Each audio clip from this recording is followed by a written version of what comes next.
Hello everyone, welcome to my YouTube channel. इस video में हम बात करने वाले हैं हिमाचल प्रदेश पीडब्ल्यूडी डिपार्टमेंट में जूनियर इंजीनियर सिविल की बैच वाइज भर्ती के बारे में। तो जैसे ही दिन में मैंने वीडियो अपलोड करा तो उसके बाद बहुत से सवाल बैच वाइज भर्ती से रिलेटेड आ रहे थे।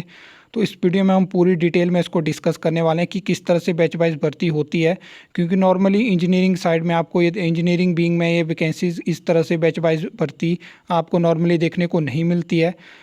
और लास्ट टाइम जो बैच वाइज भर्ती हुई है पीडब्ल्यूडी डिपार्टमेंट में वो मतलब 2017 में हुई थी, 30 पोस्टें तब आई थी। तो बैच वाइज भर्ती का क्या रहता है सिस्टम कि इनकी जो एडवर्टाइजमेंट होती है वो आपको हिमाचल प्रदेश के दो कोई भी न्यूज़पेपर में इनकी एडवर्टाइजमेंट आपको देखने को मिलेगी। बाकी जो बैच वाइज भर्ती रहती है रोस्टर सिस्टम के अकॉर्डिंग होती है, लेकिन डिपार्टमेंट के पास पावर होती है, अगर वो चाहे तो इनको टेस्ट के थ्रू भी फिलअप करवा सकता है। तो जो भी इनकी एडवर्टाइजमेंट रहती है उसमें पोस्ट के बारे में होता है, जैसे कि जूनियर इंजीनियर सिविल, उसके बाद क्वालिफ़िकेशन वहाँ पे होगी, एज क्राइटेरिया वहाँ पे होगा, फिर सैलरी जो भी रहती है उसके बारे में वहाँ पे होगा। फिर उसके बाद यहाँ पे ये एम्प्लॉयमेंट ऑफिसर डिस्ट्रिक्ट, यहाँ पे जो एम्प्लॉयमेंट एक्सचेंज होते हैं डिस्ट्रिक्ट में, उसके बाद इनके सब ऑफिस रहते हैं तहसील में, वो बताए गए होते हैं। और इनसे जो होता है वो डेटा मांगा गया होता है, एक स्पेसिफिक रेंज दी गई होती है डेट्स की। उसमें इनको बोला गया होता है कि जो भी आपके पास रजिस्टर हैं एम्प्लॉयमेंट एक्सचेंज में, इस जैसे कि जिन्होंने सिविल इंजीनियरिंग करी हुई है तो उनका डेटा मांगते हैं ये डिपार्टमेंट वाले। उसके बाद ये एम्प्लॉयमेंट एक्सचेंज जो है वो डेटा भेजते हैं उनके पास, उसके अकॉर्डिंग फिर जो होता है जैसे कि परसेंटेज आपकी, तो आपने वहाँ पे एम्प्लॉयमेंट एक्सचेंज में सब कुछ अपना डिग्री रजिस्टर करवाई होती है, तो उस तरह से डिटेल वहाँ पे जाती है। फिर इंटरव्यू होते हैं, उसके बाद आपको सिलेक्शन मिलती है। ठीक है, तो इसके लिए आपका एम्प्लॉयमेंट एक्सचेंज में रजिस्टर होना बहुत ज़रूरी है।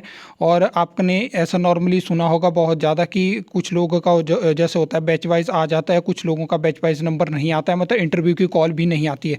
तो इसका रीज़न ऐसा होता है कि कुछ लोग लेट रजिस्टर करवाते हैं, या कुछ लोगों ने टाइम पे एम्प्लॉयमेंट एक्सचेंज में रजिस्टर तो करवा लिया होता है लेकिन बीच में वो लैप्स कर देते हैं, मतलब कि इसका एक टाइम पीरियड रहता है, उसके बाद 6 महीने के अंडर आपको फिर से रिन्यू करवाना पड़ता है सिस्टम। लेकिन कई लोग एक एक दो दो साल का लैप्स कर देते हैं, उसकी वजह से आपकी जो होता है वो चीज़ें जो होती हैं वो मतलब एक टाइम से लैप्स हो जाती हैं वो आपके डॉक्यूमेंट, फिर आपके डॉक्यूमेंट नहीं भेजे जाते हैं। तो इसके लिए आपको टाइम पे रजिस्टर होना पड़ता है। ठीक है, ये चीज़ मैंने आपको बता दी। तो इस तरह से ये टोटल प्रोसेस रहती है। तो नॉर्मली आपको एम्प्लॉयमेंट एक्सचेंज में जो है वो रजिस्टर होना पड़ेगा।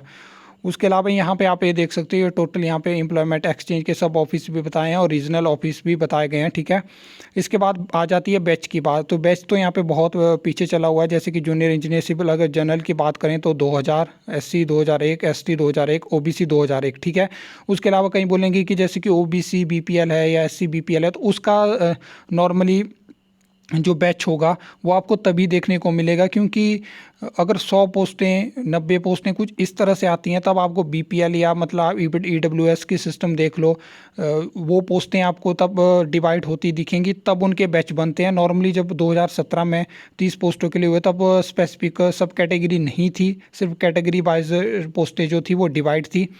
तो ये सिस्टम रहता है, तो आपका मेन रजिस्टर होना ज़रूरी है। बाकी ऐसा नहीं है, नॉर्मली डिपार्टमेंट पे डिपेंड करता है, क्योंकि ये प्रोसेस नॉर्मली ज़्यादा लंबी है और टेस्ट के थ्रू जो पोस्टें फिलअप करवानी पड़ती हैं उसमें प्रोसेस थोड़ी छोटी है, तो इसमें ज़्यादा टाइम लगता है। मतलब कि नॉर्मली 2022 में इनकी एडवर्टाइजमेंट आ जाती है तो 2023 तक भी जो है वो नॉर्मली बहुत टाइम इसमें लग जाता है। तो बाकी देखते हैं कि ये पोस्टें टेस्ट के थ्रू फिल होती हैं या मतलब ये टोटली रोस्टर सिस्टम को फॉलो करते हैं। बाकी थोड़ा जो भी लोग तैयारी कर रहे हैं, जैसे कि सिविल में हो गया, मतलब इलेक्ट्रिकल में तो आपको इस तरह की, और मैकेनिकल में तो पोस्टें बहुत कम देखने को मिलती हैं। आप प्रेशर बना सकते हो और बोल सकते हो कि इतना टाइम हो गया पीडब्ल्यूडी ने डिपार्टमेंट ने वैकेंसीज नहीं निकाली और अब बैच वाइज भर्ती निकालने वाले हैं, क्योंकि बैच तो बहुत पीछे चला हुआ है। बाकी अब देखते हैं कि क्या होता है। तो आई होप आपको वीडियो अच्छी लगी होगी, इन्फॉर्मेटिव लगी होगी, तो वीडियो को लाइक कमेंट शेयर कर सकते हो, चैनल को सब्सक्राइब कर सकते हो फॉर द न्यू अपडेट्स के लिए।